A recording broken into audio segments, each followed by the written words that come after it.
是一座时髦的摩登的大都市。我们都知道时髦该怎么解释呢？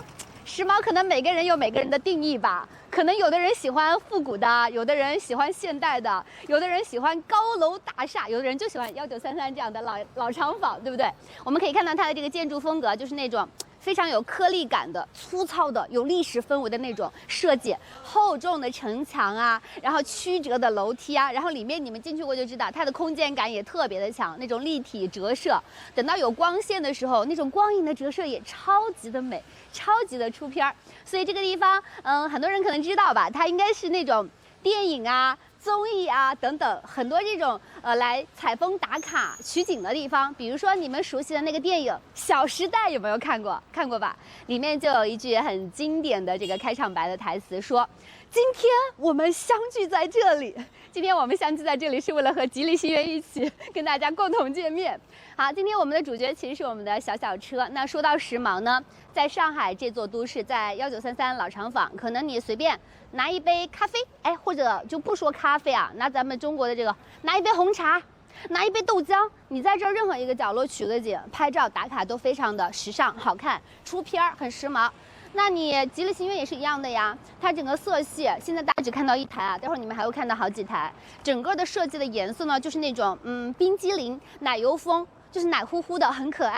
就不管少男少女，不管多大年龄的人看到都会有点挪不开，不想多看两眼。所以如果你开着这样一台车出去的话呢，应该随便在城市的街道的某一个角落停下来，哎，往车旁边一靠，都非常的出片，都非常的时髦。所以为什么说呢？今天我们选择的这个地方1933老厂坊和吉利星源也是非常的搭配的。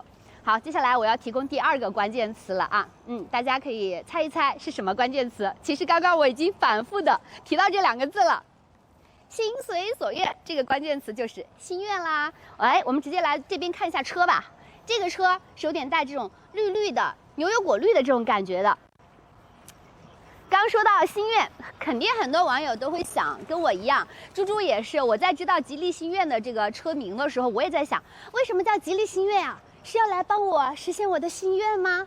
为什么叫吉利星愿呢？是因为这次啊，吉利星愿这个车型，它加入了很多的很年轻、很有活力的设计师，所以整个设计师团队非常的有朝气，他们也非常有自己的美好的愿景，对未来充满了希望，对美好生活充满了向往。所以呢，他们在这台车设计，包括各方面里面的内饰、外观等等，都融入了很多年轻人自己的需求和想法。你比如说年轻人的想法，那我有一台车开出去，肯定是要代表我的个性的，对不对？我开出去往那儿一站，人家就知道，哇，这台车跟猪猪好搭哦，这是猪猪的车吧，对不对？就每个人开出去，希望自己的车是有辨识度的、有个性的，所以它一定要好看，要有辨识度。另外呢，它要装，就是很能装。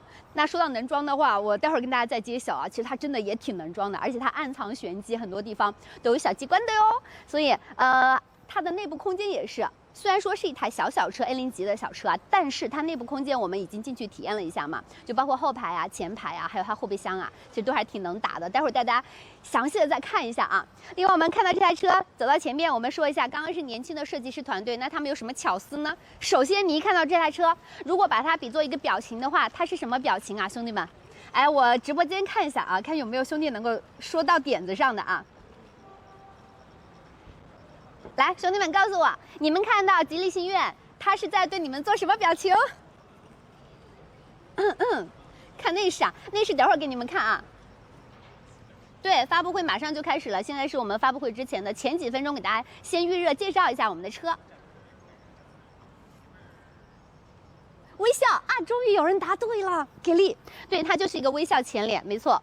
它是一个微笑的前脸，而且这里也是内藏玄机的，待会儿给你们揭晓啊。这里面可是有东西的哟。然后呢，它这个分体式大灯加上它这个非常的灵动的曲面的一个车身的一个形态的设计，所以整个看起来都是非常小灵动的。而且虽然说它是一个 A0级的纯电小车，但是啊，它整个车身的比例是非常 OK 的。就是你可以想一下，虽然一个人个子不高，哎，但是人家是9头身，比例特别的好，也是非常漂亮的，对不对？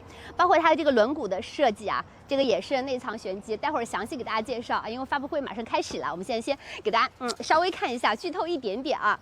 好，有多少颜色呀？哎，这个发布会也会给大家介绍。反正现在我能看到是1、2、3、我在外边看到了3种颜色。至于待会儿发布会里边会不会公布有其他的惊喜颜色内饰的这个选择，大家关注一下啊，马上就会有的。呲牙，给大家呲个牙，人家是微笑，也可以呲牙。待会儿给你们呲一个，我把这个盖儿打开就是呲牙状态了，特别可爱，可以期待一下。发布会在哪儿？就是在我们今天活动现场，你们看，吉利星愿全球首秀，咱们发布会直播就在这个里边。这是1933老厂坊，刚刚也跟前面来的兄弟已经介绍过了啊。白色好看，哎，这是白色吗 ？No， 它又不是完全的白色。它是白色里面带一点奶奶乎乎的感觉，所以这是我们第3个关键词，奶乎乎甜蜜蜜是什么呢？第3个关键词就是我们今天的甜蜜。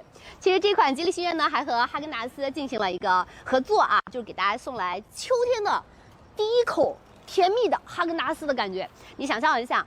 买了这台车之后呢，你在一个周末开着这台小车，带着自己心爱的人，或者是带自己的家人一起停在哈根达斯的甜品站，哎，来一口秋天的第一口甜品，是不是瞬间感觉生活都充满了美好？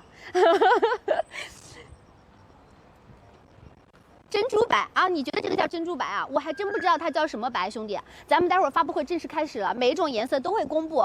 对，会有详细的一个颜色介绍，而且很可能不止这3种颜色哦，所以我们也期待一下，因为我也不知道啊，待会儿会一一揭晓的。还包括我们的设计师团队，非常年轻的设计师团队，他们把这款车起名叫吉利星愿，应该是满足了年轻人很多的美好的愿景啊，小小的心愿啊。比如说女孩子，哎，我希望这个车里边空间很大，能够装这个装那个装那个。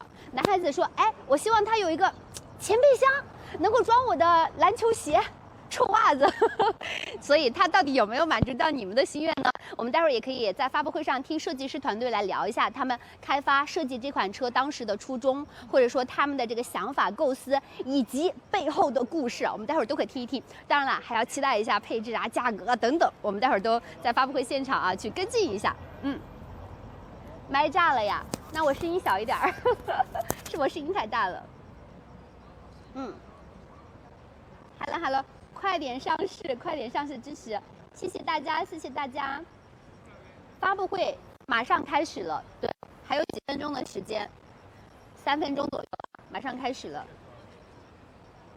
大家感兴趣的这台车的，我们在待会儿呢也会进入车内给大家来详细的来介绍。喜欢这样奶乎乎的、甜蜜蜜的小车吗？我们刚刚也讲到轮毂，这台车其实在侧面能够看到它的轮毂，对不对？这个轮毂也是有它的设计的巧思在的哟。其实猪猪第一眼就对它的轮毂吸引了，因为我过来它的车是这样侧着停的，我一过来看这个轮毂，哇，这个造型让我眼前一亮。听说是叫一种植物，你们猜一猜？而且这个植物的设计的这个感觉灵感，它和心愿这2个字相关联，你们能猜到吗？反正我一下是没猜到，我相信你们应该比我厉害。那说到这儿，相信我们的小伙伴已经对接下来的这个发布会非常的期待了，跟我一样，我也非常期待，因为它是一台非常漂亮的、很美的一个纯电小车。那里面到底是什么样的，我们也非常的关注啊。现在还不能进车给大家看，待会儿发布会之后呢，我会进到车内详细的带你们看一看它的中控的设计，它的挡把的设计，包括它里边的我刚刚说的内藏玄机的一些储物空间的设计巧思，还有它内部的配色，都会给大家一一揭晓的啊。所以我们一起来期待一下。好，在今天的这个发布会的过程当中呢，其实我们年轻的设计师团队也会来亮相，跟大家讲一下哪些是符合我们年轻人需求的。其实我也很想知道啊，作为女孩子呢，可能就是颜值高，长得漂亮，好看，对不对？然后呢好用，开起来呢轻巧，方向盘要很灵活。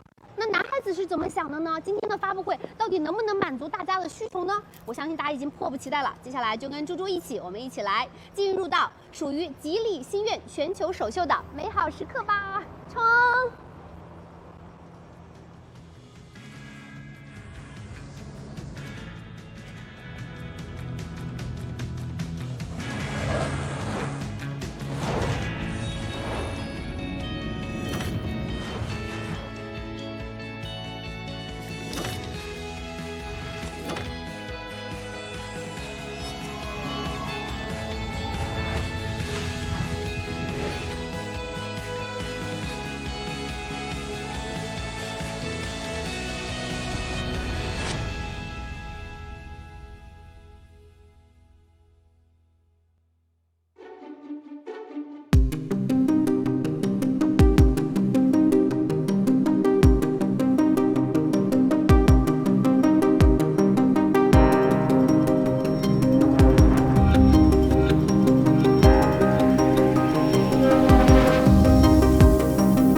请吉利星苑工程师胡宇翔、张涵。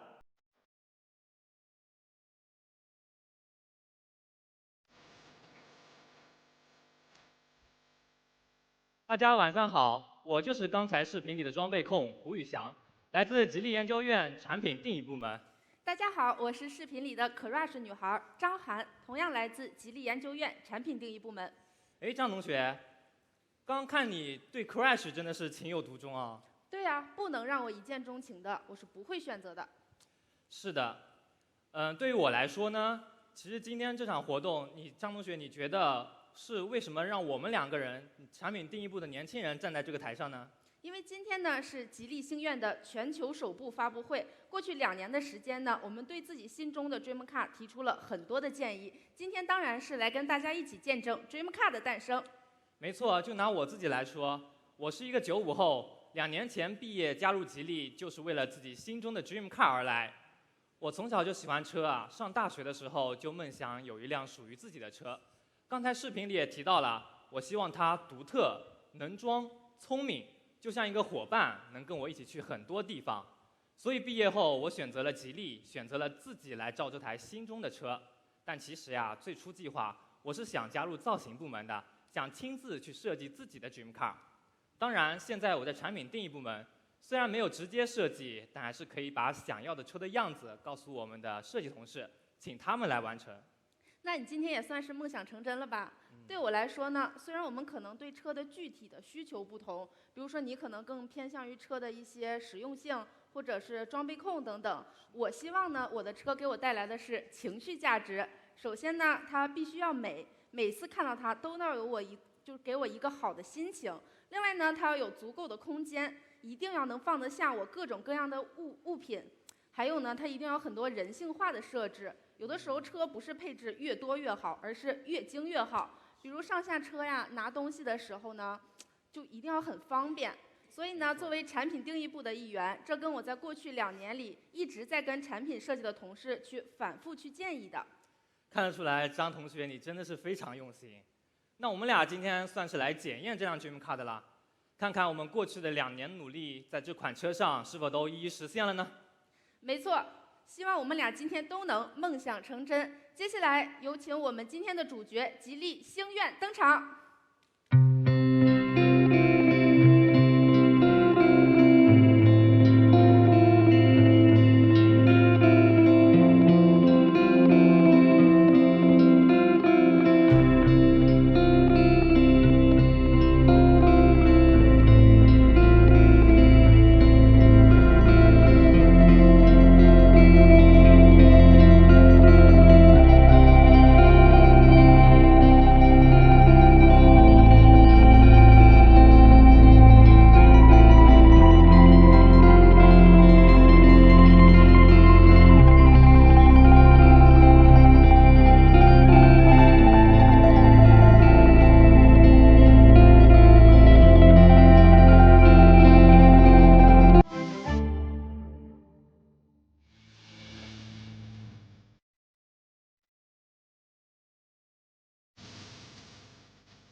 作为超级颜控，看到它总有一种瞬间被吸引的感觉。我已经忍不住想去看看它的细节了，是不是同样的让人惊艳呢？没错，看到我们亲自参与的2年努力，今天终于有结果，内心还真是有些小激动啊！也感谢造型和研发的同事们圆了我们的梦想。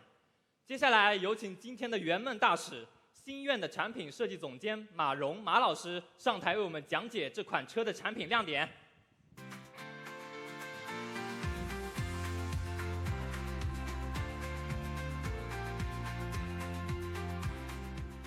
大家好，我是马蓉，很高兴和大家见面，感谢大家来到吉利星苑的首秀现场，同时也感谢胡同学和张同学2位充满了活力的年轻工程师，在星苑的开发设计过程中这些年轻人给我们带来了大量的需求，也给我们带来了大量的灵感。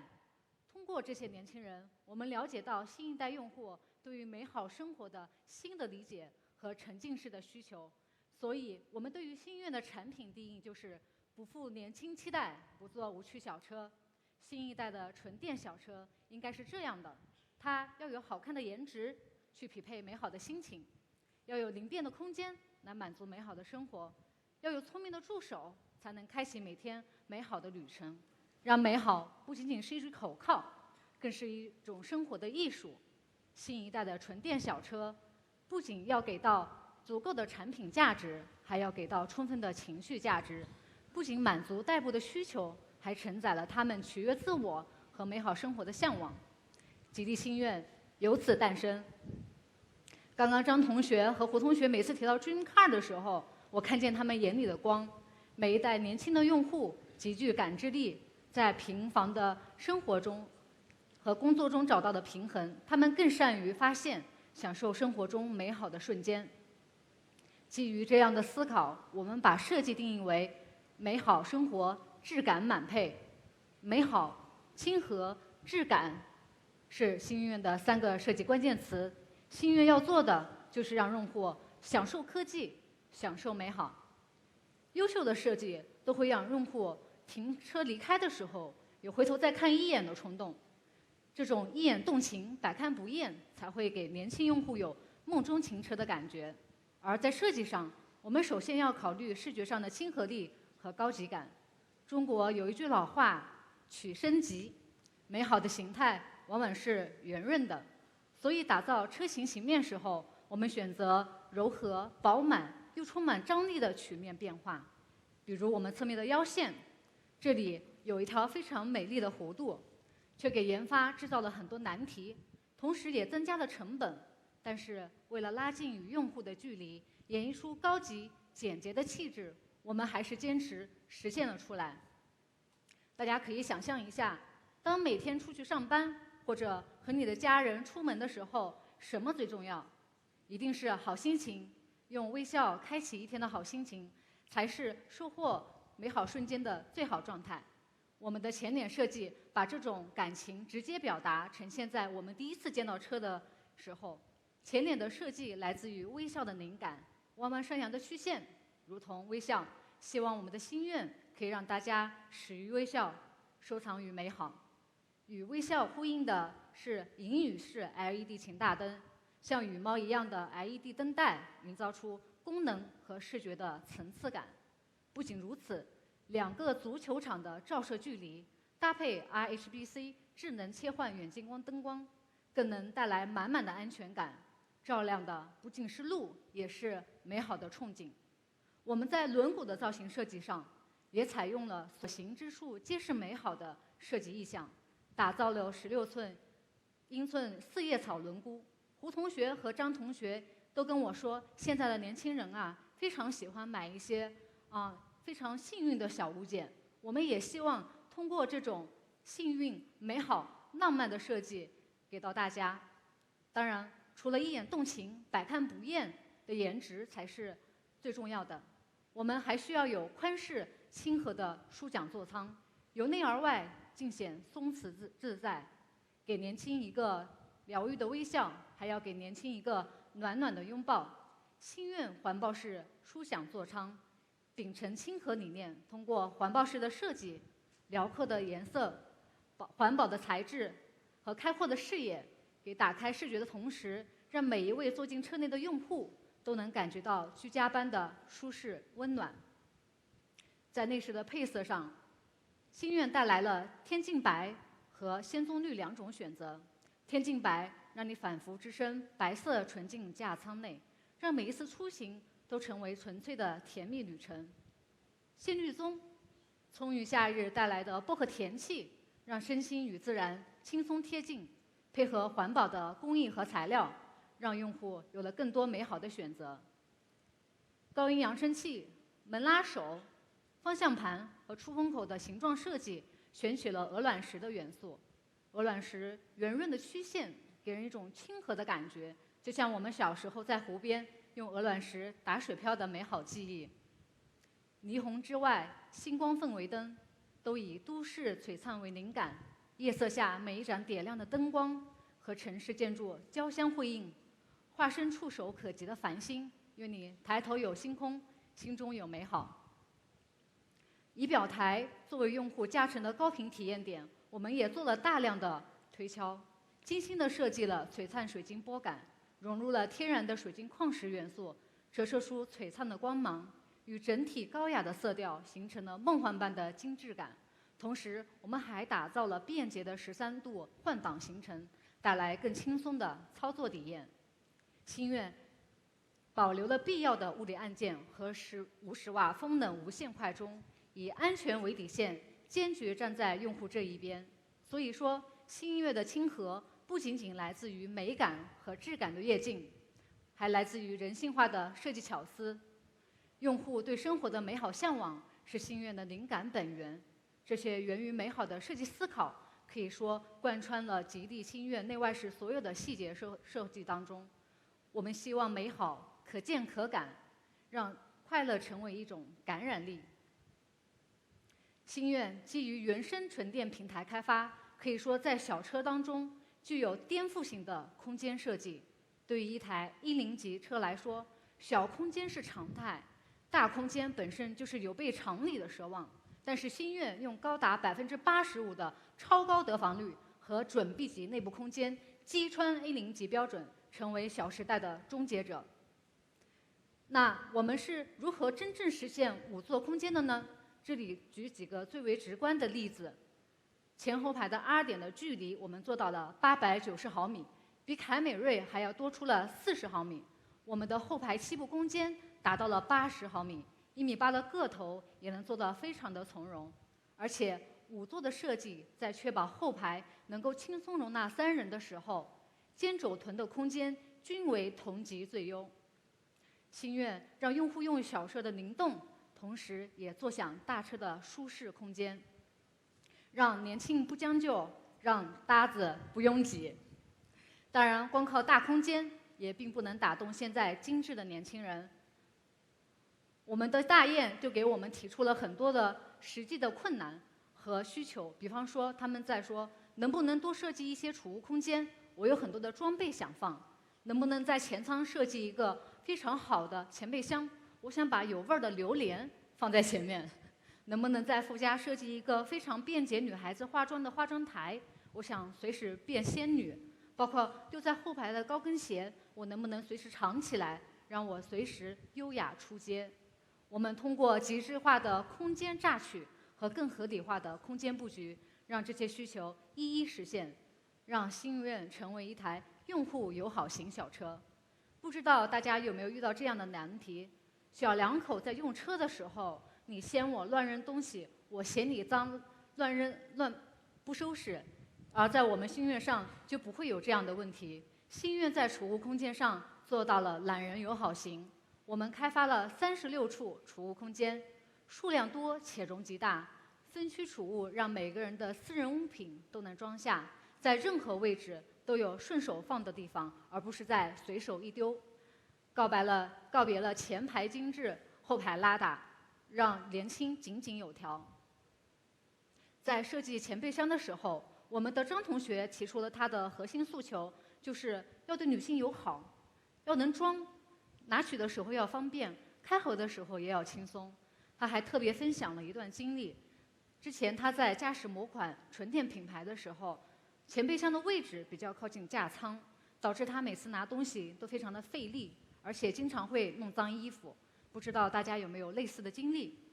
所以心愿打造了这款女性友好型前备箱，70升超大容积，可以轻松放下采购来的榴莲、海鲜等等，让味道不会窜到驾驶舱内。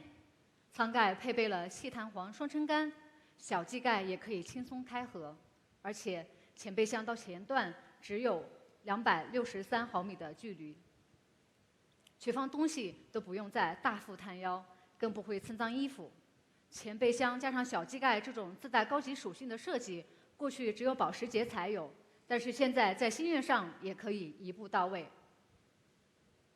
另外，现在生活上有很多景人，每天工作和生活排得满满当当，而且状态要随时在线。其实我本人就是这样，每天出门非常紧张，开车到公司停车场的时候还需要化个妆，有的时候在开会的路上还有办公的需求。我们通过一个创新型的副驾储物抽屉，巧妙地解决了这个问题。10升的容积不仅可以放下化妆包、首饰盒，还可以作为一个化妆台，天生就是为爱美的女士设计的。想象一下，当你坐在副驾，打开抽屉，打开化妆包，这种优雅从容将会重新定义你对副驾的认知。不仅如此，副驾储物抽屉还是一个可以随时随地让你办公的工作台。在座的媒体老师应该都有路上赶稿的经历，那么星越就可以给你一个随时随地办公的工作台。可以说，从星越开始，副驾的功能将更为多元化。同时，我们的胡同学还是一位户外达人，他就经常跟我说呀，在产品开发的时候，他的车有非常多的装备要装，摄影器材啊、户外用品啊、渔具啊、大号的行李箱等等。所以，我们的星越还是男性友好型，它能装下带你去看世界的所有设备。所以我们打造了超大的后备箱，375升容积以及0.84平方米的开口面积都是同级最大，1060毫米的后备箱梯形开口，拿取物品都很方便。同时，我们的后排座椅可以4/6分灵活放倒，拓展出1320毫升的空间，同时可以容纳17个20寸行李箱，轻松解决行李较多的烦恼。我们还配备了同级唯一的电动撑杆，可以说小车小空间的缺点在星越这里已经不复存在。不管是座舱还是后备箱，这些自然、自洽、自由的解压设计，让储物收纳变得井然有序的同时，心情也不由自主地好了起来。说完了空间大小和储物，再来看看座乘。有一个词最能代表小车上下时候的动作，那就是钻。其实这个痛点不仅仅在小车，很多大车也有这样的问题。当我全家出游的时候，我可能会选择一辆 MPV， 因为它能给老人和孩子非常好的上下车便利性。所以我们在设计星越的时候，专门开发了3大免钻设计。一是开口大，决定上下车方便的第一因素就是车门的开口。星越的前门门洞开口达到了0.81平方米，后门门洞达到了0.71平方米，均为同级第一。开合角度更是达到65度，而竞品只有61度。同时，322毫米的后门槛长度也是同级最大。大开口门洞设计让上下车不用总是弯腰低头，只需要稍稍侧身就可以进入。2是无门槛，星越的门槛差只有约4公分，抬腿就可以上下车，不容易被磕绊。当然，为了减少这4公分，我们花了极大的力气去做优化。很多男士可能对于这个细节并不是特别的在意，但是像女生有很多场合需要换高跟鞋，上下车的时候经常容易被磕绊到，所以在做星越开发的时候，我们就在这个问题上死磕，最终达到了这个令人满意的效果。第3是平地板，当我们把脚跨进车内，还有个惊喜，就是平整的地板，坐上之后可以左右轻松平移。3个人的时候，中间的那位再也不用担心自己的脚无处安放。3个位置真正做到平起平坐，纯平地板的面积达到0.61平方米，这样的后排绝对会颠覆大家对于一般小车的认知。大开口、无门槛、平地板这3大免钻设计，让星越成为了男女老幼皆友好型小车。空间的价值最终还是要回归到坐乘舒适性。现在的年轻人追求松弛感，而我们的星越也是一台松人友好型小车。我们的前排座椅有多项调节，滑轨行程长达260毫米，142度躺平角加上白噪音，可以打造完美的私密休息空间。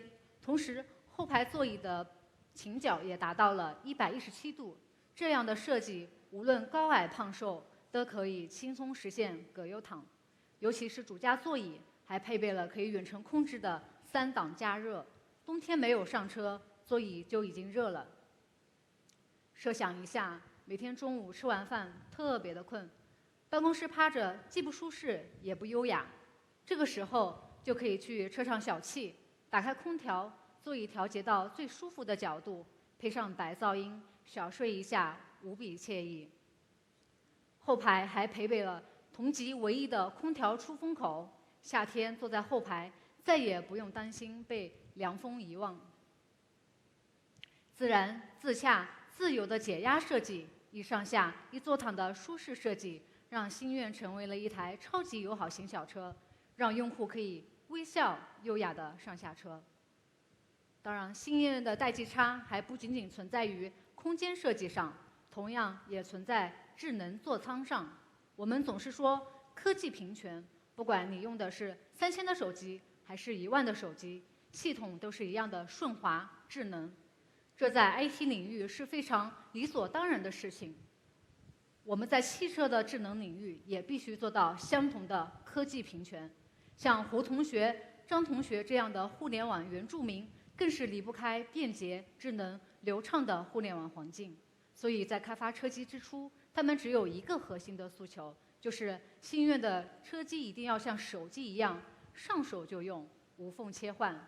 目前国内最强的智能车机系统是华小妹为代表的3家，而星愿正是以 Flyme Auto 车机系统为核心，打造了同级最强质感体验。Flyme Auto 车机系统大家可以有所了解，最出名的就是它的类手机界面，以魅族原生开发的 Smart Bar 为交互逻辑核心，整个设计界面更友好，交互层级少，操作流畅便捷，而且我们拥有领先同级的车规级芯片，可以承受105摄氏度温差，加上14.6英寸高清中控大屏，星越解决了过去用户在小车上不敢奢望的智能配置，硬件不再鸡肋，软件全是惊喜。至于 Flyme Auto 车机系统，深度连接高频场景，每一次出行都自带 buff， 让用户做到永远在线。下面就让星愿带领我们体验通勤的一天。早上，当我们走出家门，手机可以代替钥匙，上车也无需钥匙启动，车辆就已经上电了。上车的时候，喜欢的音乐已经响起，因为 Flyme Auto 同时支持 HiCar、CarLink、Flyme Link， 覆盖了80%的手车互联。上车前你用手机听的歌，上车后就会自动流转到车机上。出发前，可能你还需要设计空调、媒体、导航等，这时候我们直接可以用语音。我们的车载语音在 AI 大模型加持下，多媒体、空调、导航等高频场景都可以免唤醒执行。除此之外，还可以做到全场景可见即可说，只要屏幕上可以看到的，动动嘴就可以帮你执行。为了提高通勤效率，最好打开导航看看750版高德地图给出的路况指引，哪些路段拥堵，哪些路段绿波一目了然，选择最佳的路线，那就出发吧。遇到拥堵路况，偶尔难免不了插个队，这时候我们车外的扬声器可能能帮助我们缓解尴尬，起到意想不到的沟通作用。到了公司狭窄的车库停车，这个时候开启540度全影影像，让你轻松入味。设想如果没有 Flyme Auto 的智能加持，每天的上下班通勤对于我来说都是一场消耗战。但是有了星愿，可以让我在上下班的路上刷 buff 回血，把精力投在更加重要的工作和生活中去。所以20万的智能将会成为星愿的标配。我们会在智能方面给予年轻用户同样的权利，甚至更多的惊喜。在这里，我小小透露一下，星愿的 Flyme 智能座舱还加首发 AI Space 无界空间，请大家期待。不负年轻期待，不坐无趣小车，以美好、亲和、质感为3大设计关键词，为用户打造美好生活、质感满配的新一代纯电小车，满足所有年轻用户的心愿，就是我们的心愿。谢谢。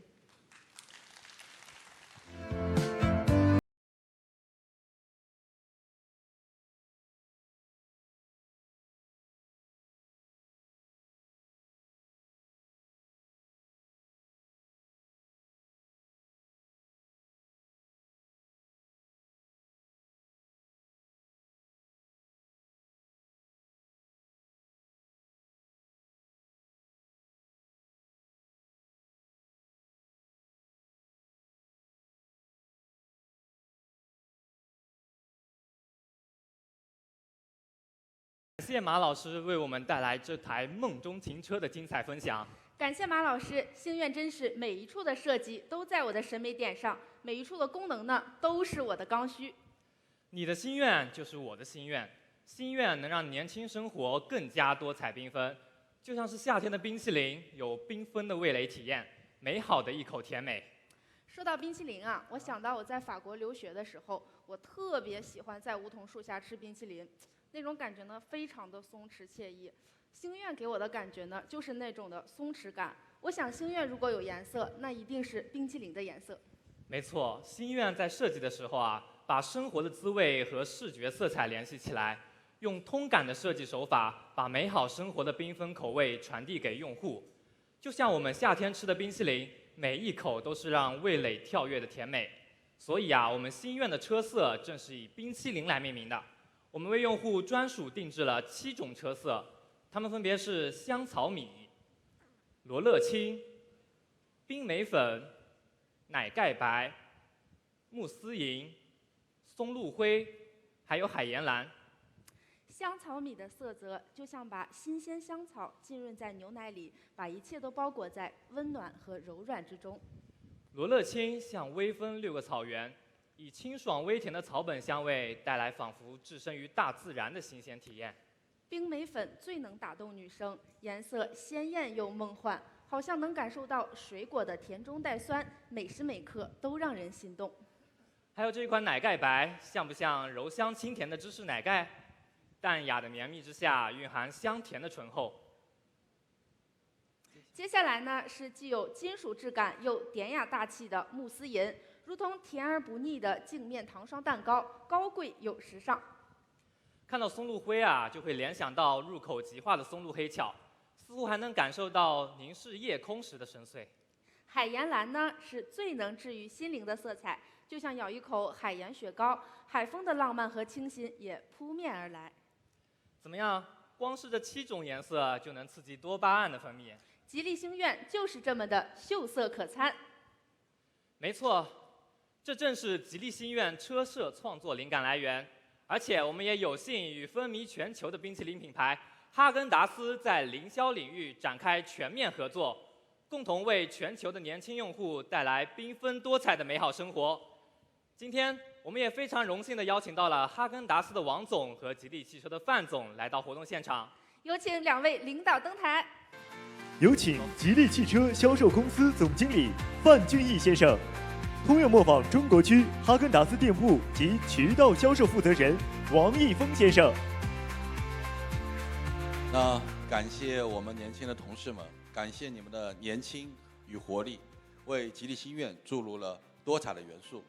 我们也不会辜负年轻人的期待，带来更多更美好的产品。年轻真的很好。那今天呢，也感谢王总来到我们的现场，和我们一起给年轻人创造更多美好甜蜜的生活。好的，其实非常感谢范总有这样一个机会，我呢非常荣幸可以来到吉利星愿的这个全球的首秀的这个现场，为年轻用户呢提供更好的产品和服务，其实一直也是我们哈根达斯一直在做的事情，所以其实非常感谢范总的邀请，谢谢。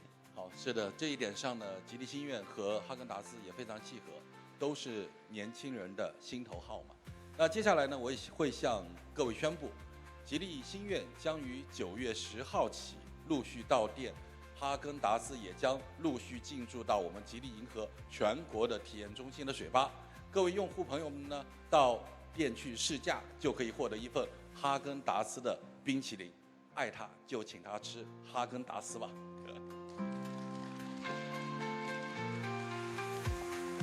好，那后续呢，我们还会跟哈根达斯还会有更多的一些合作，解锁更多的惊喜，希望大家持续的关注，谢谢各位。美好生活就要有美好的仪式感，请范总和王总交换代表着双方即将开展合作的礼物。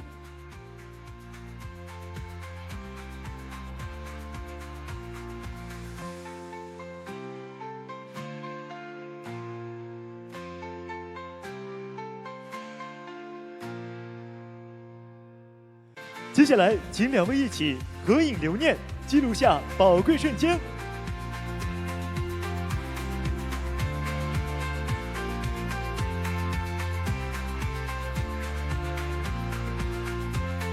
感谢两位领导，也请在场的各位领导和嘉宾一起上台合影，记录下美好时刻。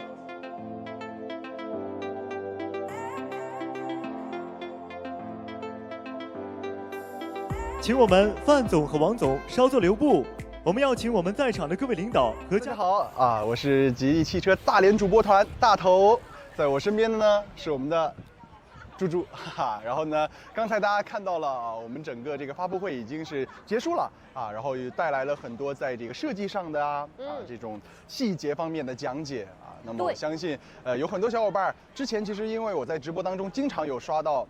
就是有评论说，哎呀，这个吉利星愿什么时候来啊？这个星愿究竟是什么样呢？那今天好不容易可以给大家跟大家见面了。对，怎么样，猪猪？你看了我们这个发布会，现在是什么感受？我看完发布会，终于知道为什么它的设计是那样的，为什么前备箱是这样的，后备箱是那样的。是，就整个设计过程当中，大家一款产品可能会觉得它为什么长这样，它一定是有故事、有原因的。对，和设计师的这个想法、灵感息息相关。是。那我们从外观先给大家介绍一下，待会儿带大家进去看空间，好吧？是。接下来的时间呢，其实就是留给我俩啊，我们就是带大家看车、看星愿、看车。我相信很多小伙伴刚才可能在发布会上没有进到实车，或者是没有凑得特别近，对，这个应该是很多小伙伴比较这个遗憾的。那么接下来的时间呢，就由我们两个带大家里里外外的前后后的把这个车都看一遍啊。我相信这个应该是很多小伙伴的这个种草时间了。对，我们先还是带大家看一下外观吧。是，我们来看一下啊。首先，整个车头的设计，你觉得怎么样？整个车头的设计，它其实就是那种，因为它是一台 A0级的纯电小车嘛，它本来就是比较短小精悍的，然后它整个设计呢又是那种圆润的线条，所以你看起来它亲和力特别的足。是。我刚刚其实已经跟大家剧透了，就是发布会正式开始之前，我就说这个微笑的前脸，它里面是内藏玄机的。是。然后发布会也跟大家揭晓了，这下面藏的是一个前备箱，对，而且这个前备箱空间巨大。是，就兼顾了它的一个美观的同时，而且实用性嘛，对吧？因为现在大家知道 A0级的小车本身的尺寸不是特别大，那么你要装更多的物品，就需要去找地方了啊。那么对于纯电车来讲，就有一个可以装纳很多东西的前备箱的空间啊，而且我们这个前备箱确实在同级别的车里边尺寸算是非常非常大的。对，而且大头这个车灯我觉得也可以给大家讲一下。我刚刚来说，我说这个车灯下面有点像女孩子那个涂那个睫毛一样翘翘的。对啊！这车灯有什么玄机？跟大家介绍一下。这个车灯呢，首先呢，我们的设计整体的设计它是一个微笑前脸嘛，然后像你说到的这个。真的很像女孩子的这种弯弯的、长长的一个睫毛，它里面是个羽毛的那种感觉。是的，而且它是一个这种3段式的一个造型啊，整个这种 LED 的日行灯的质感还是非常不错的啊，灯效也是比较温润的这种感觉。当然，除了它的这个设计美观好看之外呢，这个还有一个就是。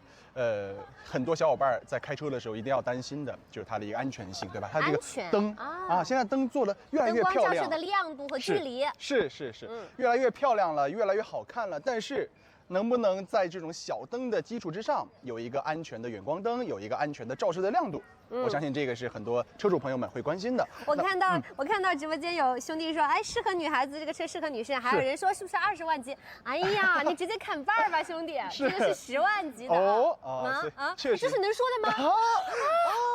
可以说，应该是可以说的啊。10万级的，对，10万级的车，大家可以期待一下啊。最终的价格、配置都还没有公布啊。但是呢，10万级别这个是铁板上钉钉的 A0级嘛，A0级的。而且我们吉利汽车一直以来是这样的一个这个比较亲民的这么一个定价啊，我们对不会说给大家一个很夸张的一个价格。那么后续具体的配置和价格呢，大家也一定要锁定我们这个官方直播间啊，到时候如果有消息，会第一时间在直播间里告诉大家。今天主要是带大家这种外观内饰的体验啊。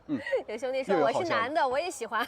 是这个车男孩女孩其实应该都喜欢，大男孩应该也是很喜欢的。它整个设计就是很讨喜的那种，其实看起来没有攻击力，然后很有亲和力的那种，微笑前脸啊，大大的眼睛啊，这个轮廓也是特别漂亮。我前面跟大家讲了，四叶草对不对？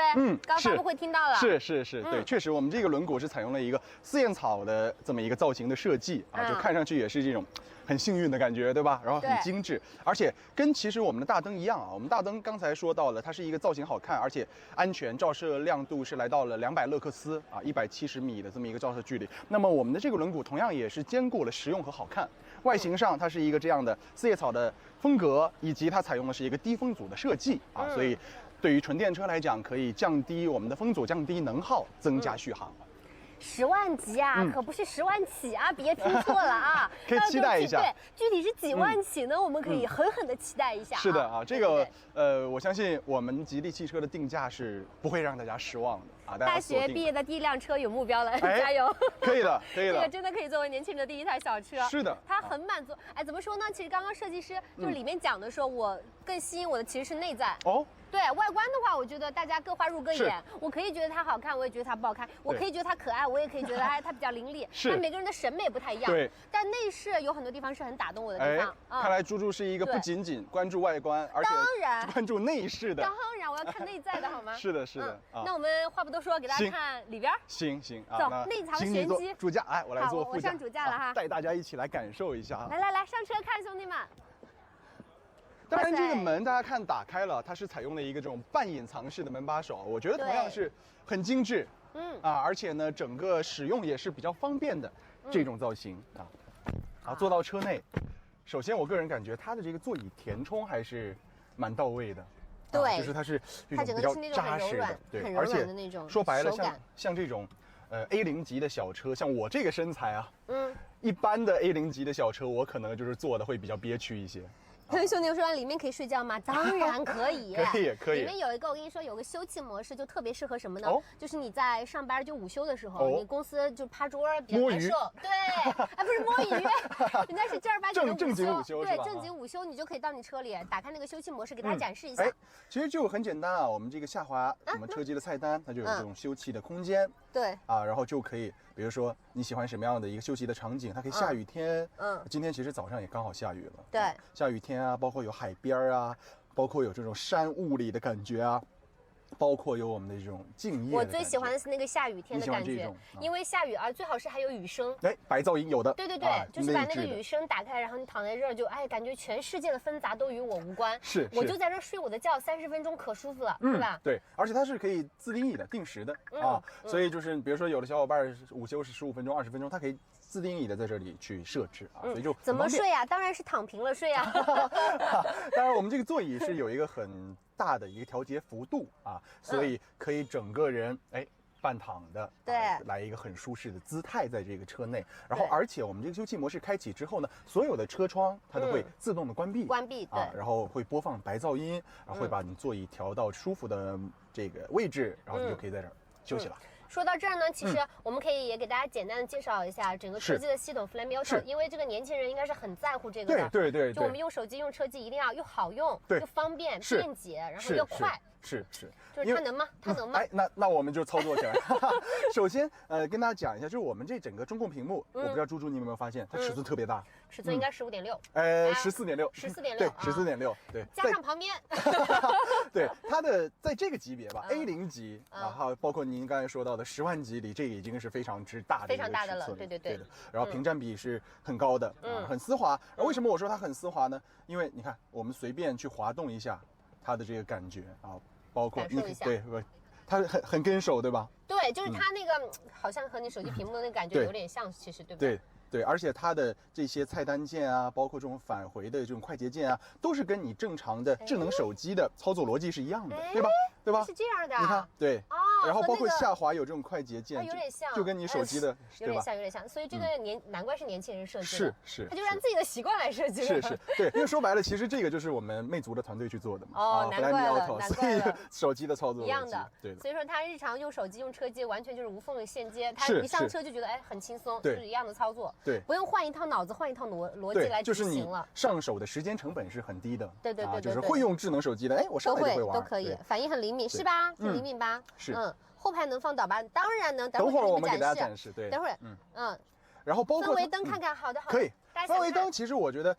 我一上车其实就感受到了，然后大家不知道在镜头里能不能看得出来啊，就是我们这个氛围灯它不是传统的那种一个线条灯带的那种形式啊，它做的这种是有图案的，对，你能看出来这是什么图案？这我看不出来，那我就是瞎了，是摩登城市，对不对？对，就是都市的感觉啊，你开上这个车就有点都市丽人这种造型，而且它是256色的啊。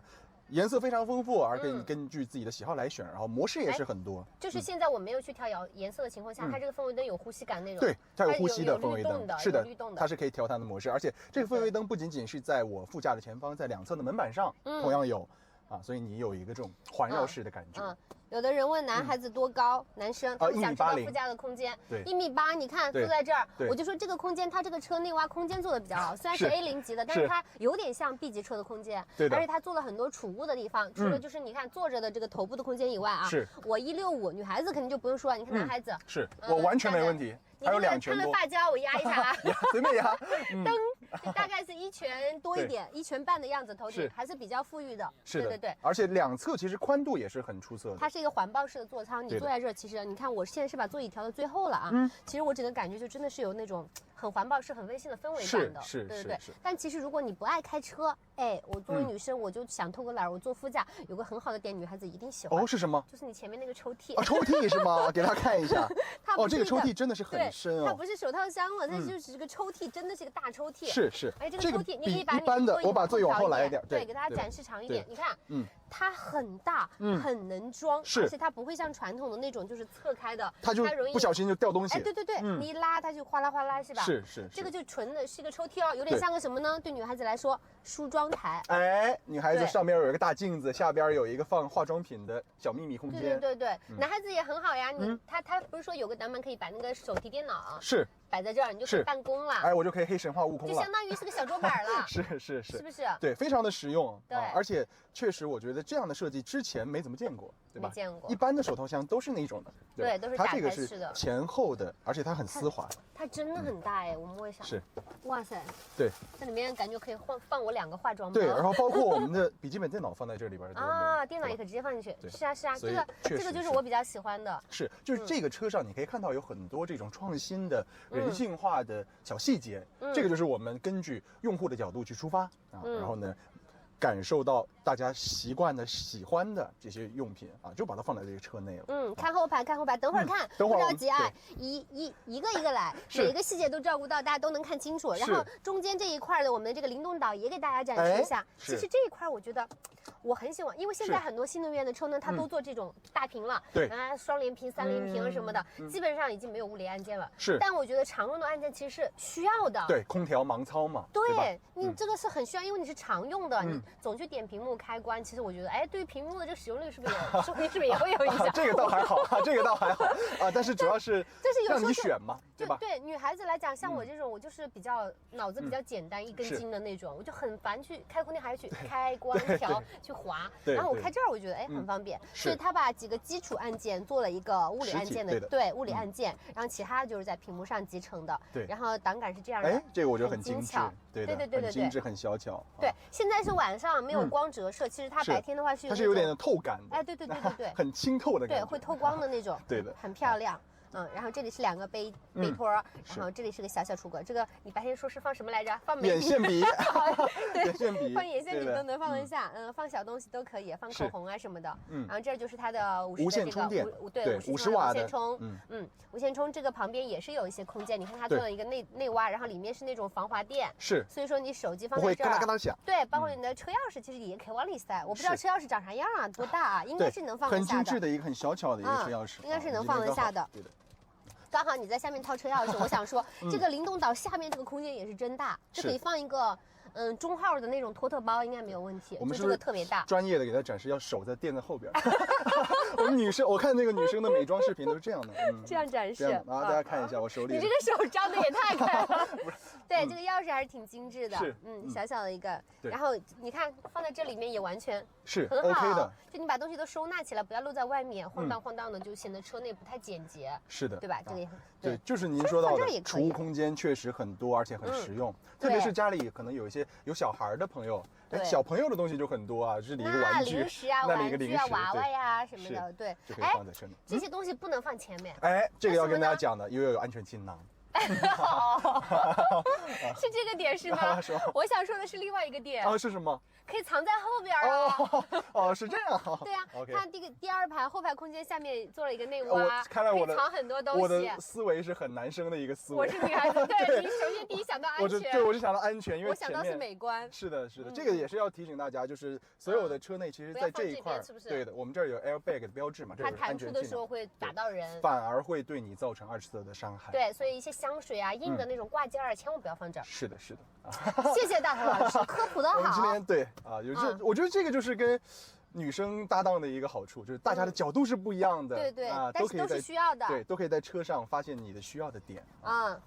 然后包括其实整个车内的，刚才我们说到座椅电动的吗？当然是电动的。来，我给你展示一下，我现在移动。哎，你是有魔法还是它是电动的？当然是电动的。OK。我怎么可能会有这种魔法？是电动的。能讲重点吗？好的。你想听什么重点？是的，今天其实我们主要是跟大家聊一些外观内饰上的设计。可以的，来给大家怼这儿啊。仪表盘是这个，对，兄弟们，你们想看什么就直播间说啊，因为你们不说呢，我们又不知道你们想看什么，我们就泛泛的聊。我们真没魔法啊，就是感受不到。对，这个是8.8寸的一个全液晶仪表。对，然后它这个你根据自己的坐高可以调一下这个方向盘的高低，是的，就不遮挡你的视线的情况下，你可以稍微调一下。对，那说到这个方向盘，我不知道您刚才上手摸了这个方向盘，感觉怎么样？它很小巧，其实吉利的车我一直觉得吉利，包括银河系列的都很适合女生开，因为就是它很好驾驭，方向盘也是很轻巧的那种，包括这个盘子，你看它比较小，它不会说那么的笨重的感觉。当然了，这个车本来也是一台比较灵动的小车嘛，是的，所以说女孩子其实很好驾驭。对。我自己很喜欢的其实是这个方向盘上边的这些按键的质感，对，它是一个这种带有这种浮雕的立体的触感啊，所以这个其实在很多的 A0级的这个级别的车上是比较少见的。现在对，所以后备箱、前备箱，对，都有。今天我们把这个车有后备箱，有前备箱，是电动座椅，后排还隐藏着一个储物的空间，前面还有个超大的一个抽屉，就是这台车啊，什么都有。你们就是想看什么，在这个直播间留言，我们看到第一时间给你们来讲解，好吗？是的，今天就是问我们多高啊？我是1.65米，然后大头老师是1.80米。对的，1.8米。我们是标准的成年人的男女生的身材了。我们是正常的这个身高身材。我觉得在里边真的是蛮舒适、蛮宽敞的啊。这个对于 A0级小车其实是比较难得，而且我们这个车问有没有座椅通风？这个功能在这个级别算是比较少见啊，所以我们这台车大家期待后续的配置吧。对，配置我们细节还没有还没有公布啊，但是确实这样的功能比较难得，因为毕竟我们是10万级的。好，他们想看后排，可以啊，你们都想看后排，我们就看后排。那就给大家展示一下我们后排，给大家展示一下后排空间吧。我先把前排调到我的一个正常的坐的位置，对吧？大家看一下。我们老师可以怼到后排，我现在是已经调到这个 B 柱往后了，我把它调到一个正常的位置。我是一个手能伸直的1.8米的这么一个座位的空间，大家可以参考一下。给你们看一下，就是电动调节的啊。是的，这个确实是电动调节啊，这个没有骗人啊。是。好，那我们来到后排吧。我们就你看这个现在差不多是开车的一个位置吧？是。还稍微往前了一点，这个地方我们可以到后排给大家展示一下，走。哎呀，我这个位置不太好开门。那我们把你到那边给大家看一下吧。车窗摇下来。对，把这个窗户打开。让我们的小伙伴们看一下。对，你们这样能拍到吗？应该可以。那朱朱老师，要不我在外面没事儿。您在外边吗？没事儿，没关系。或者您从这一侧上也可以。行，那我上来吧。是的。就是这样的，兄弟们，你们看啊，这个后排呢，它是有个隐藏的储物空间的，在哪里呢？哎，这个是一个好问题。对的在下面真的超大超大，我们镜头可能给不太到，你们想象一下吧，就在这个下面。就比如说你有很多，你平时因为女孩子出门嘛，可能你看我这么大的鞋子是吧？我可能上车开车的时候不穿这个不方便，因为它很硬。是。我就会带一双拖鞋，带上拖鞋，那你在车上放个拖鞋多不雅观呀，是吧？是。哎，我就可以从这儿拿出来。是。下面可以藏很多东西，这个哇有这么宽，天哪！基本上这个座椅的，就是这个座椅长度的80%的。那个宽度是这个抽屉，是，就是它的这个储物空间做的特别合理。其实这个也是因为我们的架构做得好，底盘做得好。你看到整个后排，其实它里边是一个纯平的地台，然后所以还能放置这么大的一个储物空间。而且我们这台车它其实是一个真五座啊，就是一般其实有很多这个级别的 A0级的小车啊，他们想看男生坐，男生坐吗？因为他们想看会不会顶头。可以，没问题。给大家展示一下。今天就。都给大家展示，前面是我一个1.8米身高的身材的一个坐姿啊，你看后排还有一个2拳的腿部空间，这个我觉得是很难得。大家可以看到这个座椅哦，已经是超过 B 柱了。对，超过 B 柱了。这个是真的。刚才我前排手可以伸直的，那我在后排手也能伸直，对吧？所以整个空间表现我觉得是非常没问题，包括顶头了没顶，是大头哥今天喷了发胶，这样才是顶头啊，这样还没有。他这个喷了发胶，头发站起来了。还有一个1拳的头部空间啊，我是觉得对 A0级的小车来讲，这个空间完全 OK 啊。你要说比如说这个是一个行政级的40-50万的车，那1拳我可能觉得有点小，但是这个级别10万级 A0级，我觉得这样的空间，哎。这个猪猪很贴心的帮我把这个空间可以，后排灯可以打开一下，是直播间的兄弟们提醒的，对，提醒我可以把灯打开，这样更亮一点。对的，你看前面也有灯，后边也有灯，我觉得麻雀虽小五脏俱全。哦，后面不只有灯，后面还有空调出风口。是，我觉得这个很重要，这个太重要了，因为现在有很多夏天受不了的这个级别的车它是没有这些功能的啊。对，所以这个夏天，特别是有的地方夏天很热，冬天很冷，而且该有的这个 USB 的接口也有，储物格也有，没问题。其实像我们平时夏天有一些它 A0级的车，后排是绝对没有这个出风口的，它只有前面有，所以呢，一般坐在后面就比较遭罪。夏天的话，那个冷风它过不来，然后制冷比较慢，所以有时候你让老人让小朋友坐后排的话，小朋友不能坐前面，坐后排他就会哭聒闹，很麻烦。但这个车你就不用担心了，都配上了，我觉得这个是很必要的。是我个人也非常重要，一定要有。对的，对，因为我经常有时候出去坐别的车，我看到后排如果没有那出风口，我两眼一黑，是吧？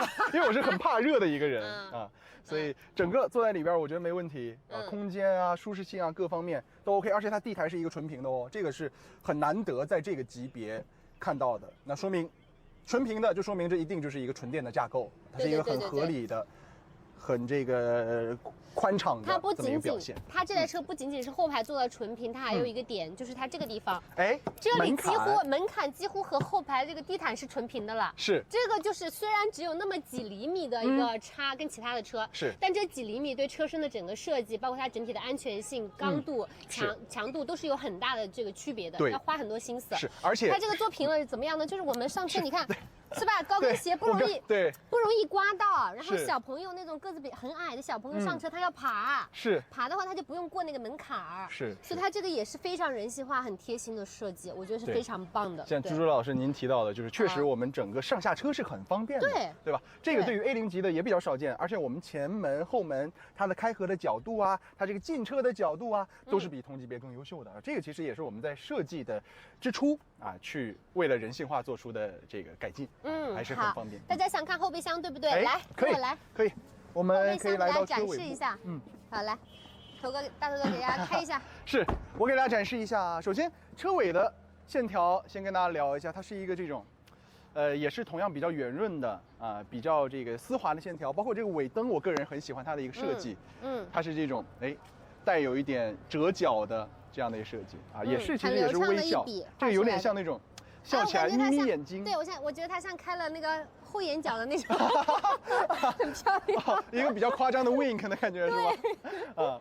然后来到尾门，其实还有一个惊喜啊，就是我们这台车它竟然给到的一个电动尾门啊，这个在 A0级的车里边其实是非常非常之少见的，整个开扬的角度也是蛮大的，然后包括后备箱的进深，你看我们虽然后备箱有点脏，但是这能体现出我们真的拿它装了很多东西。哇塞！我想说，因为我是第一次看后备箱，是，我之前没看，是，我发现它后备箱往里面掏的挺深的耶。对，就是我看外观没有觉得它后备箱有这么大，是，但是打开之后，我一瞬间觉得它应该挺能装的。对的，而且它本来有这个扩展空间嘛，你看，是，它有一个4:6比例的放倒，对的。对，我们推到给大家看一下，展示一下的。这拉一下，对的。嘿。我来吧，可以。你看，女孩子一只手也能放倒。我是女汉子。OK， 就是你看这个空间，你搬家装大件儿，应该也都是没有问题的。是的，包括有一些大的行李箱啊，包括你要自驾游啊，要带一些朋友的行李呀，在这里边也都可以啊。我觉得，虽然是一个 A0级的小车，但是里边的空间的展现，还是做得很到位的。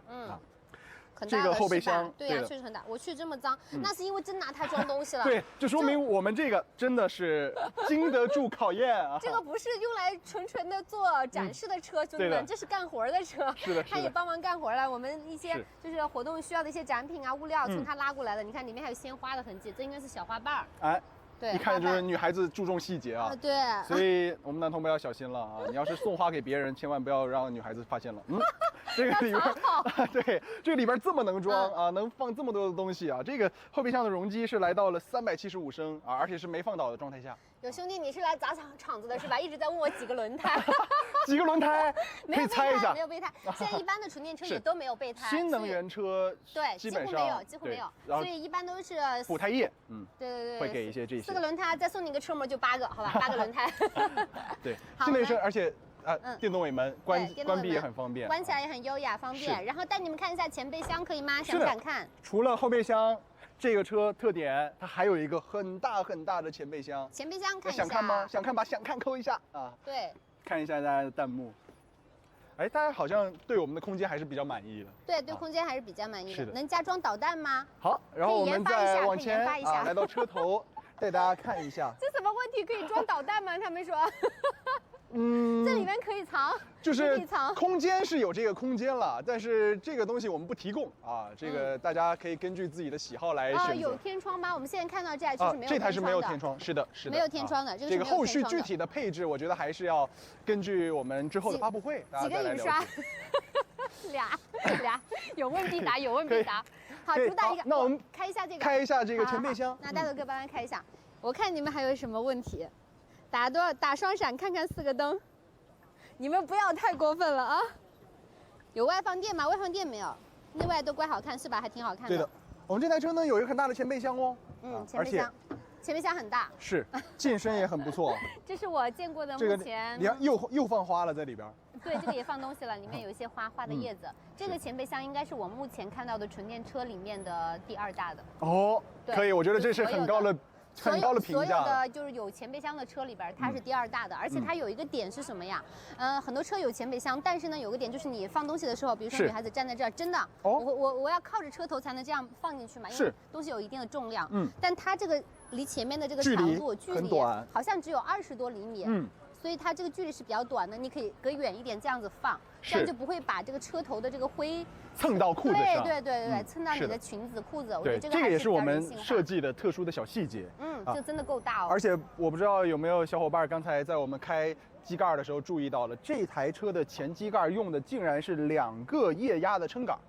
这个是在这种 A0级的小车里特别少见的，而且特别是10万级，你别说10万级了，你现在去看一下市面上一些可能20万级左右的车型，它的前备箱都不一定能用到这样的2根的液压打杆液压的这个撑杆啊。对，所以我觉得这个也是我们看看你们都在问什么啊？有自动泊车吗？这个大家智能泊车功能，大家后续可以期待一下我们的配置的发布。不是不可能。不，这是。毕竟现在有一些新能源车型，它已经下探到这个10万级的车上面。因为这个是需要软硬件相结合的。对。我们这个后续再看，发布会的配置吧。因为今天主要还是一个外观和内饰之间的，简单聊一聊，好吗？副驾电动吗？都是电动。副驾刚才我做的。这个配置它里边是一个手动的调节，这个是手动的，对，但后续具体还是那句话，配置的吧？对，因为今天只是给大家简单的展示然后因为说白了还没有发布价格嘛，对吧？你这个手动电动还是要根据它的价格来讨论它的性价比。对，屏幕多大？屏幕是14.6，中控是14.6，然后仪表是8.8都是全液晶的。然后刚才我们也看到了，它是一个Flyme Auto 的一个车机啊，这个我觉得就已经是让很多小伙伴心里有底了，对吧？Flyme Auto 现在已经是非常之流畅的这么一套车机系统，而且呢，它的使用逻辑是很接近于大家手机的一个使用逻辑的，也就是说你上手不需要时间成本啊，就是绘画呀，然后包括娱乐功能啊、音乐软件啊、看电影啊都没问题啊，所以。在 A0级的里边，因为说白了，其实我们之前对 A0级的这种小车的，对于车机的、对于智能化的期待不会那么高。但是这台车就是，我们吉利其实一直有一句话，就是我们不是要卷价格，我们要卷价值。就是在这个级别10万级别 A0级里边，我们也想给大家这样的一个智能化的平权。我觉得就是这样，这台车给你一种物超所值的感觉。是。就它虽然是 A0级，但是你会觉得哇，它居然还有这个，哇，它还有那个，就是都不太像 A0级有的配置它有了。我觉得这个是一个惊喜。你不能拿它去跟我比如说30万级、40万级的车去比，没有太大的意义。为什么？因为咱花的钱不一样，成本也不一样啊。对，所以说我们说的这个期待值就是这个意思。是。那我只拿了，比如说10万级，哪怕8万、9万，拿这么多钱去买到一台车，结果一看，哇，这个不是20万的车才有的配置吗？对的。哇，它居然还有个这么大的前备箱，好像10万级的小车都没有哎。就是其实意思就是我们的预算可能没有那么高，但是我们的体验是可以达到那个级别的，超出预期。我觉得这个其实是我们吉利汽车一直在做的，想给大家这种智能精品车啊，每个人都负担得起，但是也不会牺牲掉太多的功能。我该有的这些舒适性的配置，该有的这些智能化的功能，在2024年了，还是想给到大家。对吧？刚刚有兄弟问说这个前备箱在哪儿开的？这个是在车机上开的，车机里边拨比一下就好了。对的，然后它就会弹出啊，然后里边有一个小小的按钮，它属于是有2层的保护，对吧？对。就首先是防你误触啊，它不会说我在行驶过程当中，我要是突然按到那个东西，它就飞起来了，那太吓人了。它是有2层的保护的，然后它会弹出，然后你再摁一下才能打开啊，然后它是2侧的液压的支撑杆啊，这个是很难得的。它那个车机系统是吧？Flyme Auto 的车机系统和魅族的21 Pro 可以无缝衔接吗？可以的，我们是支持这个魅族手机的一个无界桌面。对的，对。而且当然，如果您不是魅族手机，您是比如说安卓的手机啊、苹果的手机啊，也有对应的这个软件可以扫码的去这个投屏啊。这个就是看您自己的一个需求。当然，因为毕竟这是我们魅族自己的团队的车机，所以跟魅族手机是有一个更高维度的智能化的拓展。对，我们现在看到这台是没有天窗的，我看到很多朋友在问天窗，这个是没有天窗的。对，然后内饰的颜色大家还是想看一下是吗？大家如果想看内饰的话，可以把内饰扣在弹幕上。对，大家如果还想看的话，可以再给大家看一眼。是因为这个内饰其实我们不止一个颜色了。然后今天这台车因为刚好它的这个外观我们是这种冰淇淋的颜色，对吧？有点这种米白色的感觉。然后内饰呢也是选了一个浅色的内饰做相互的搭配啊，相应的搭配。后面是没有雨刮的啊，前面有，后面是没有雨刮的。对。然后当然我觉得配置的问题最终还是以我们后续的数据为准，好吗？因为今天我们主要还是跟它外观，然后内饰啊，能聊的这些先跟大家聊啊，因为很多现在还是机密啊，大家都很着急，直接点说重点。哇，兄弟们，你们先告诉我俩啥是重点？想要什么重点？我们俩也不知道价格，我也想说价格重点，给我上价格，但是现在价格没有公布，可以期待一下。对，价格没有公布，所以我们说不了价格，只能说给大家看。价格我可以跟大家讲的是，大家可以放心啊，因为以我们吉利汽车一直以来的定价的风格来讲，不会给大家定一个很高的价格。你就说现在吉利在售的车型。哪台车型是让你觉得价格比同级别的产品高很多的？没听说过，对吧？就这么简单啊！所以我们既然有能力、有这个自信跟大家出这台车，那价格肯定不会让大家失望，好吗？大家期待一下我们后续的直播吧。大家都在关注说什么时候上市啊？正式上市的时间呢还没有发布，但是我内部的消息是快了，好一个快了，就真的是快了。期待，我确实很期待。是因为确实对于这台车关注的小伙伴特别多啊，包括我们日常直播当中啊，包括我们之前的这个活动当中。很多人想了解，对我相信这个 A0级这种小车是很多消费者的刚需车型，对吧？兄弟说有没有后视镜的加热啊？其实这些详细配置应该还没有出吧？对，详细配置还没有出啊，但是在这个级别说白了是比较难的啊，大家后续可以期待一下。然后你们想看轮�r的侧面可以再看一下，我们来到侧面，轮�r我觉得还挺漂亮的，是，它就有点像那种刀削轮毂嘛，对，它是这种低风阻轮毂，对，低风阻轮毂，然后它是有自己的一些独特的设计，我们叫它4叶草的一个4叶草。配上这个叫什么爱心的，这里像个箭头，有没有？对，那被四叶草击中，就是被幸运击中。哎，很会讲啊！有没有兴趣来到我们的这个吉利团队？我来产品经理，对的。对呀，这就是幸运找到你，所以这个轮毂开起来，在路上跑起来应该也是非常好看的，因为它这种切面的双拼色嘛，然后整个非常有质感，又比较灵动。对，而且这是一个静止状态啊，就动起来以后，它就会有这种银黑撞色的感觉，还是蛮帅气的。而且整个车身侧面的弧度，我个人也蛮喜欢的，就很圆润流畅的那种。对的，它是这种很丝滑的一个设计，然后包括刚才提到的有我们的这个半隐藏式的门把手啊，所以整体看上去又精致啊又漂亮。包括刚才其实我们在车内体验的空间表现，是挺大的，挺优秀的。因为现在我们讲买房，我们会讲一个这个得房率嘛，对吧？对。那买车其实就有得车率。得车率。对啊，得车率很高。对，就整体的它的这个尺寸啊，它是一个 A0级的小车的感觉，但是里边的空间，我刚刚1.8米的身高坐进去，前后都完全没问题。对，这个是很难得的，特别是现在有很多这种10万级的 A0级的车，我坐到后排根本是坐不了的，就是会顶腿。对啊，然后会这个压头，但是在这台车里边，我觉得我刚才坐下来还是很不错，而且它是5座。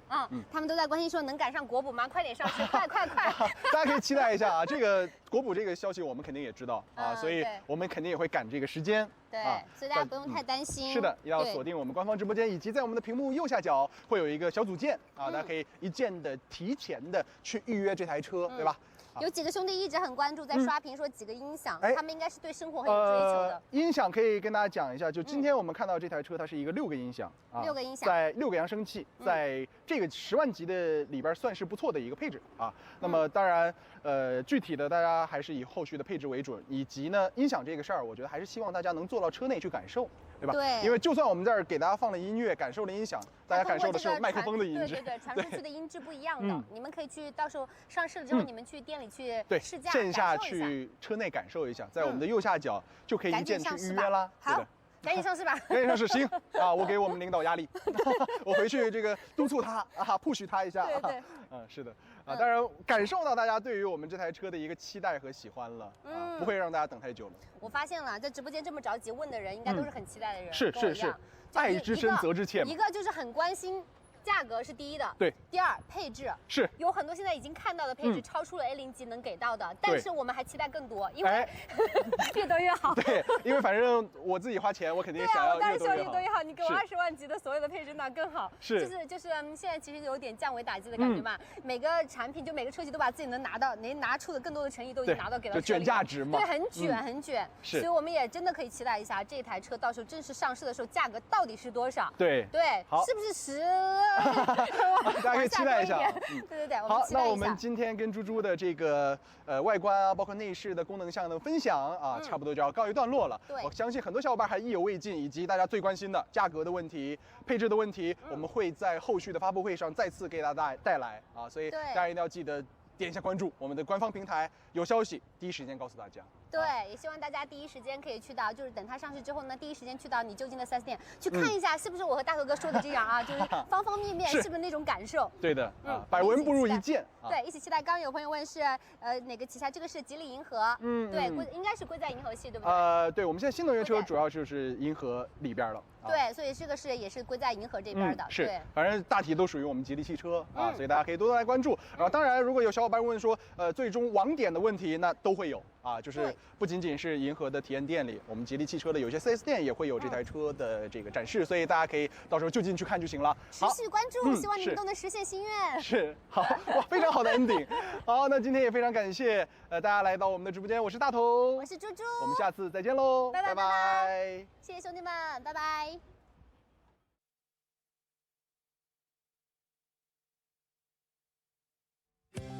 把想象装进生活，它是幸福的拥抱，温暖宽阔，给予松弛与安适。它包裹成一颗糖果，掠过指尖，遇见下一段惊喜。它沉浸在璀璨的都市里，温暖。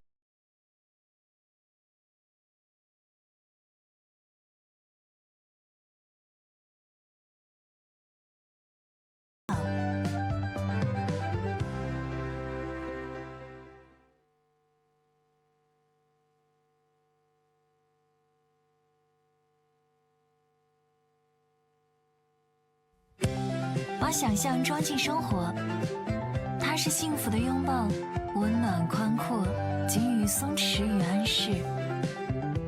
它包裹成一颗糖果，掠过指尖，遇见下一段惊喜。它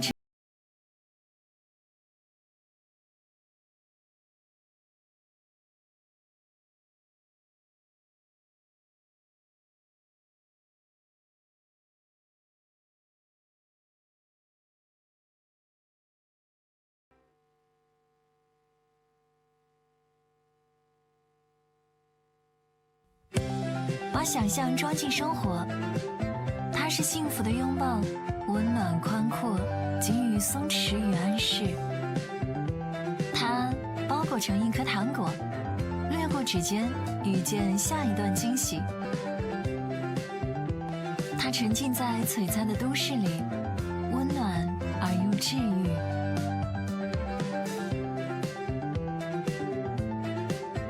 吉利心愿，倾起你的美好。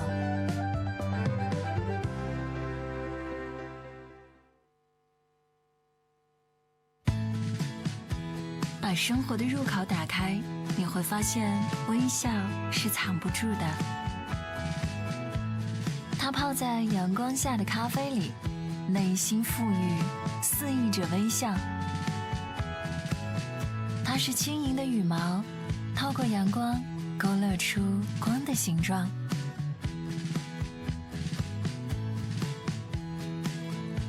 它是幸运的四叶草，快乐摇曳，穿梭在街头巷尾。吉利心愿，倾起你的美好。